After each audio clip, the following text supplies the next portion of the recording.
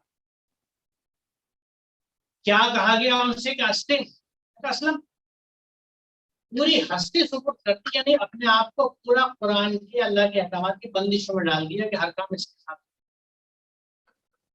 اس لیے اپنے آپ والد سے بھی سوال کر دیا، والد سے بھی تعلق توڑ دیا، اور احسان کی روش نہیں، احسان کی روش نہیں چھوڑی، کسی حالت میں بھی نہیں چھوڑنی کسی کے ساتھ۔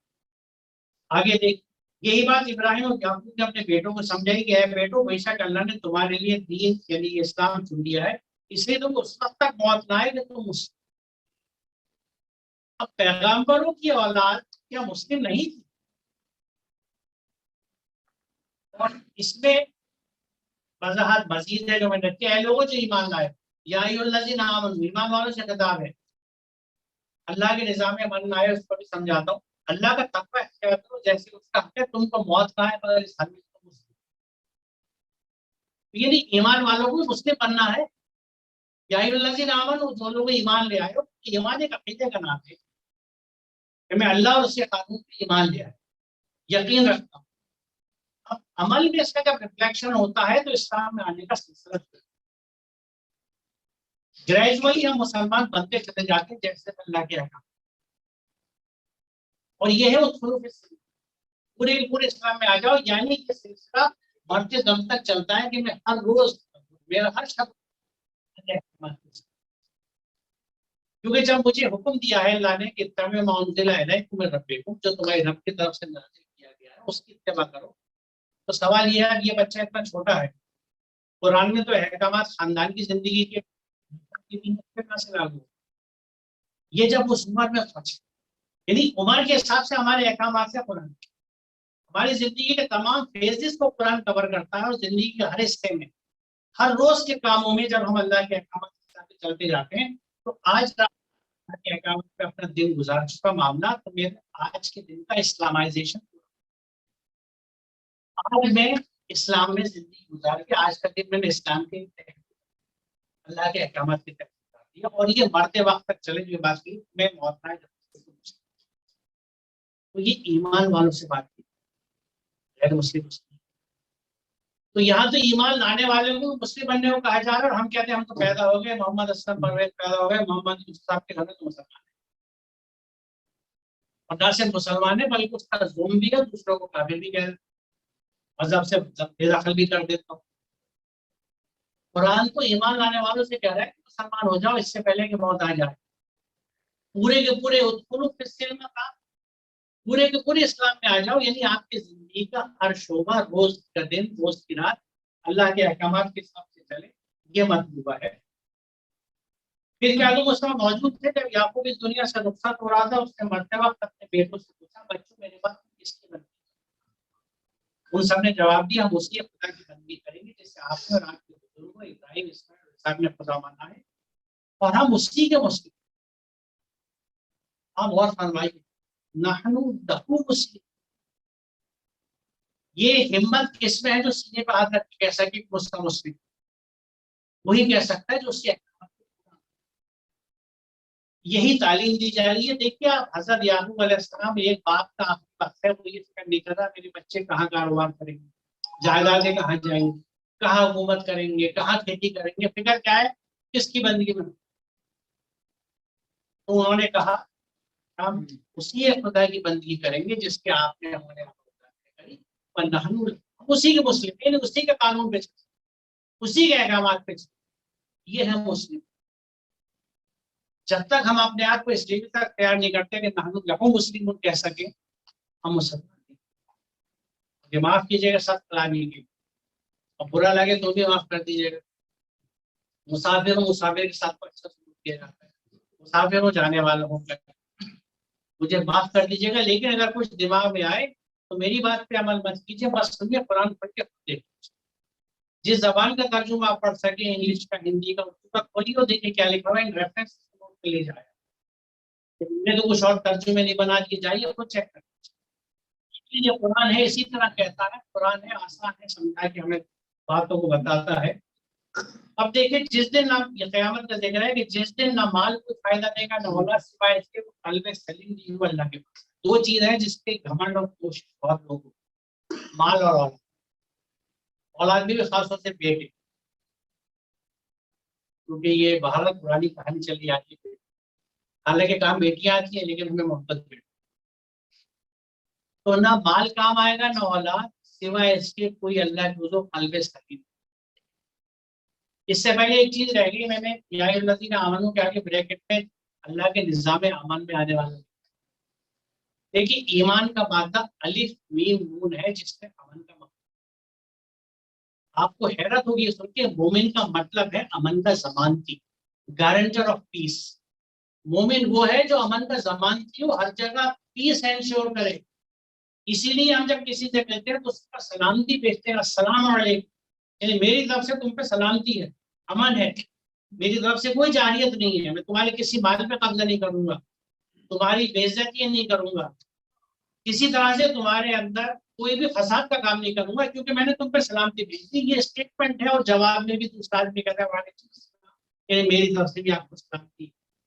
اللہ کا نام المومن ہے کیونکہ وہ امن کا ضمانتی ہے، گارنٹر ہے، اس کے نظام میں امن۔ اسی لیے قرآن میں حکم ہے کہ بہت چھوٹی سی کہ بڑی جان ہے کہ خیر صلح میں، امن میں، کیونکہ ہر طرح کا ڈیولپمنٹ امن میں، اگر فساد کی صورتحال ہوگی تو کوئی ڈیولپمنٹ، ذات کا ڈیولپمنٹ بھی نہیں ہوتا۔ اگر ہمارے اندر بھی فساد بنا ہوا ہے، ہماری نفس کی کوشش ہوگا تو اندر سے بھی نفس کی یعنی کوئی اصلاح نہیں ہو سکتی، یعنی وہ قد افلح من زکاہا والی بات ہی نہیں آ پائے، نہ گروتھ ہوگی نہ فلاح ملے گی، کیونکہ اندر بے چینی ہے۔ اندر سکون کب آتا ہے؟ جب اللہ کے نظام امن۔ تو یہ تو ایمان کا تصور ہے کہ مومن کے اوپر ضمانت ہے اس بات کی کہ وہ امن کو انشور کرے گا۔ اس لیے یہ کہا جاتا ہے، دیکھیے بنیادی چیزیں جس سے نفس سے امن ہوتا ہے، امن بگڑتے ہیں، اس کے لیے قرآن نے دو حکم میں کہوں گا واضح۔ ایک تو میں نے آپ کو اپنی بتایا کہ زبان سے کبھی کوئی چیز نہیں، قل لعبادی یقولوا التی احسن، ہمیشہ اچھا بولنا ہے۔ اور اس میں دیکھیے ایک خاص کروں آپ سے کہ کوئی ایکسیپشن نہیں ہے، قرآن میں ایکسیپشنز ہیں، گنجائشیں دی گئی ہیں۔ اگر مرنے کے کگار پہ ہو، کھانے کو پوچھنا ہو تو حرام کھانے کی اجازت بھی ہے، بشرطے کہ بغاوت کی نیت۔ قرآن صاف کہتا ہے کہ اگر واقعی جان بچانے کے لیے تم حرام چیز کھا رہے ہو اور سرکشی اور بغاوت کی نیت نہیں ہے، کھا سکتے۔ یہاں یہ نہیں کہا گیا کہ کوئی تم کو، تمہارے ماں باپ کو، تمہارے اللہ رسول کو بہت برا کہہ رہا ہو تو تم زبان سے برا نکال دینا۔ ایک جگہ دی گئی ہے کہ سوائے کسی پہ ظلم ہوا، لیکن وہ بھی اتنا ہی جواب دے جتنا کہ ظلم۔ اب دیکھیے ذاتی اور ظلم کو پیمانے ناپنے پڑے مشکل۔